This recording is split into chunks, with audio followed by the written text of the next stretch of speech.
We'll open up for questions. I thought we had a great approach coming back from Christmas break, and I think it carried over to the game today. I thought our guys did a great job in practice this week of getting ready for the game, but also working on a lot of stuff and getting a lot of shots up and all that, and I think it carried over the game. I thought we had a lot of guys contribute, and just really happy for the guys because we talk about sharing that basketball, keeping things that hot and being aggressive, and to have 24 assists on 33 baskets. That means we're playing the right way, and that can carry over to a lot of games this year. That's what we need. So really happy with our effort. How satisfying was it for you to see some of those threes start to fall today? Yeah. Well, it's not me. It's the guys. I mean, they spend a lot of time, especially since exams have been over, of getting in the gym before practice, getting in the gym after practice, coming back at night.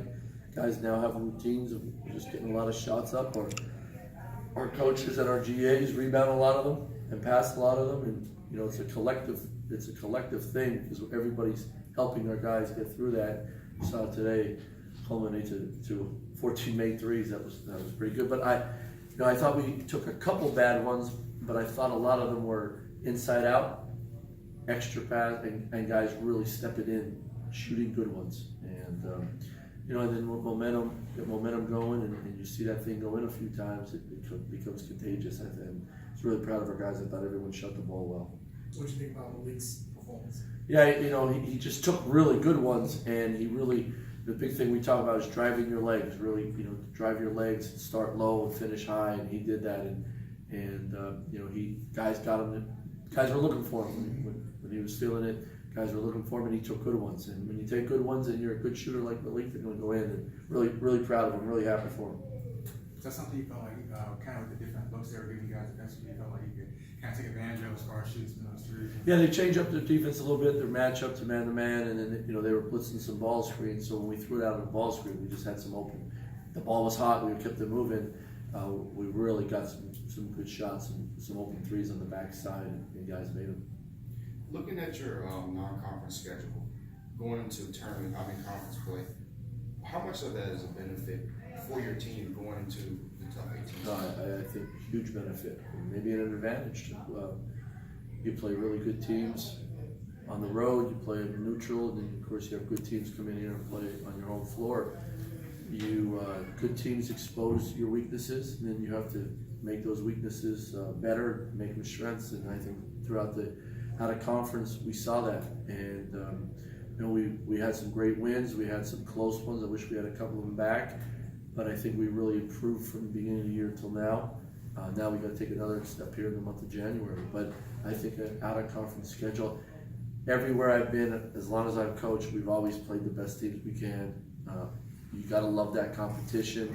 It makes you better. It also tells you a lot about your team, even when you don't win them. And we're going to do that in VCU all the time. You mentioned the assists. Giovanni and Vince had 6 apiece. Is that something those guys you feel like can do even more as far as getting other guys distributing the ball and stuff like that? Well, just like made threes, I think assists become contagious too. When you see, I thought Marcus Evans had some great, I call them hockey assists, where he made some great passes that led to DJ or Vince or Sean throwing it to somebody making a three or throwing the basket. I thought he played with great pace today. So that's just as important, and we'll show those guys that tomorrow on tape. But that becomes contagious. But those guys, are point forwards, whatever you want to call them. A guy like Vince, a guy like Sean, they can really see the floor well. And then DJ, when DJ has his head up, he knows how to play basketball, and he knows how to get guys the shots. And I thought early in the game, Marcus Evans really set the tone and getting that ball moving, and it became contagious as well. I know you talked about Marcus taking offensive charges and things of that nature. I think after the Wichita State game, he took drew three offensive fouls today at least. How does that, I guess, pushes the intensity of the defense? And then when you see your point guard taking multiple charges. Yeah, look, when your better players or some of your top players are doing some of the dirty work, taking charges, getting jump balls, getting on the floor, causing a little bit of havoc on the ball handler, bringing it up. It carries over to the rest of the team, and he should do that because he is a really good player, but he can impact the game because of his edge, his competitiveness. So we need that from him all the time. He drew 6 fouls today. That's great for a point guard to do that. And it makes our guys mentally tougher when they see one of our leaders playing that way, playing all out, throwing your body in, getting your body in the way, getting on the floor. And there's a couple times we had some great jump balls led by him, and a couple of scrap outs, as we call them, that just get on the floor and find a way to get it. I think that's huge. But if your better players and your best players are doing that, then everybody should do that. And but also, I'm really hard on those guys when they don't do that, because then, when you're the best player, you also need to be the toughest players too. 38 bench points. Just talk about that and what that means for you coming down the next few months, and what makes you proud about that. Well, we talk about having an army. We talk about having guys that can step in at any time of the game, no matter how much they sat on the bench. When they come in, they're ready to go, and they're going to be aggressive. And it's how we play every day in practice. They do a great job of pushing each other, and I think that's an advantage we've had all year long, is we can go deep, inside, out on the perimeter as well, and play a couple different ways, go small, but also stay big. And when your bench comes in and gives you great minutes and increases the lead, that's something that's going to help us down the stretch in Atlantic 10 play. And does that show how unselfish all your guys are? Because it looks like when everybody comes in, they're just ready to go, firing at all cylinders. Yeah, without a doubt. And like these guys know, I mean, I call out all selfishness. You can't be a championship team. You can't win big games if you become selfish. Now, we talk about selfish winners and selfish competitors, meaning you want to win so bad. We get that, but there's a balance. You got to make sure it's all about the team. It's not about you. You can't catch feelings.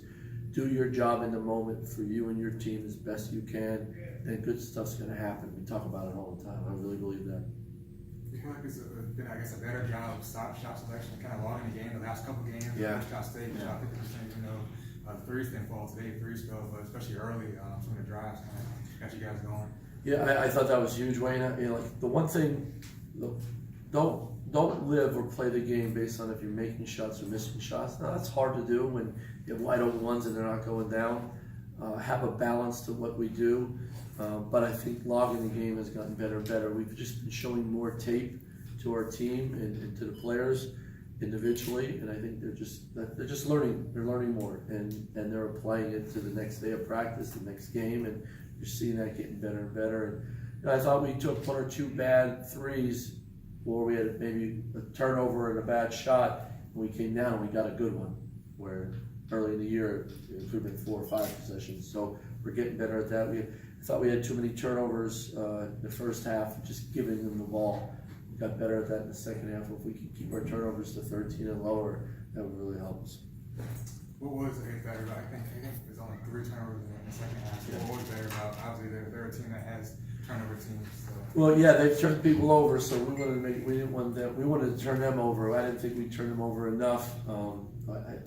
They're as you guys all know, I mean, they have really good offense. They've guys that can score and make shots, and I didn't think we guarded the 3 as well today. Thought we fouled them too much, but we can get a lot better with that. Even if we don't turn people over, we can stop them, and we need to find a balance. Let's turn people over, but not give up easy ones, and we'll get better at that. But we don't turn it over, and we're playing solid defense. So that's a huge advantage for us. Finishing non-conference on a couple high notes here. How do we carry this momentum into conference play? Best way to go into a conference play is take momentum from out of conference, and that's what we've done. And I told our guys we're going to take tomorrow off, but we got prepared. We go on the road for our first A-10 game, and we got to be ready to go on the road and know we have a battle. But let's get better this week. That's the theme all year long. Each day, each week, let's get better and better for the next game. And we got to let's really improve this week. Let's shore some stuff up, and let's keep spending a lot of time in the gym and shooting the ball and all that. But it's exciting too. When you have a good out of conference and you have the potential to be better and better, you get excited for league play. And we got some unbelievable games here in January, but one at a time, and we'll be ready. Coach, Isaac Van went down gingerly with a little injury in the first half. Is he okay? He's okay. I think he just tweaked an ankle. He'll be fine. He was moving around pretty well afterwards. So we got a great trainer, and our guys do a pretty good, I think they're doing a really good job this year of getting extra rehab and taking care of their bodies even when they're feeling well. Just gotta continue to do it. So part of being a basketball player, he'll be okay. Thank you. All right, guys. See you. Happy New Year.